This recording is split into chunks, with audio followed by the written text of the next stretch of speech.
Hello, good morning everyone. আজকে আমার চান করা হয়ে গেছে। তারপরে মা আমাকে ঘুম পাড়াচ্ছিল। তারপরে আমাকে সুন্দর করে টিপ দিয়ে সাজিয়ে দিচ্ছিল। আজকে কিন্তু আমি কপালে টিপটা সাইডে দিইনি, আজকে কিন্তু আমি সুন্দর করে কপালের মাঝখানে বড় করে টিপ দিয়েছি।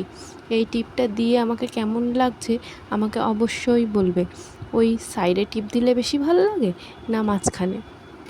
তারপরে মুখে আমার যেহেতু র্যাশ বেরিয়েছে, আমার মা আমাকে সুন্দর করে পাউডার লাগিয়ে দিচ্ছিল। তারপরে দুপুরবেলা মা আমাকে খুব চেষ্টা করছিল ঘুম পাড়ানোর, কিন্তু আমি তো বদমাইশি করব, আমি তো ঘুমাবোই না, একদমই ঘুমাবো না। আমার মা খুব চেষ্টা করছিল ঘুম পাড়ানোর। তারপরে সন্ধেবেলা আমি আবার জেগে গেছিলাম, তারপরেও মা আমাকে আবার ঘুম পাড়ানোর চেষ্টা করছিল, কিন্তু আমি তো রিধা রানী, আমি তো ঘুমাবো না।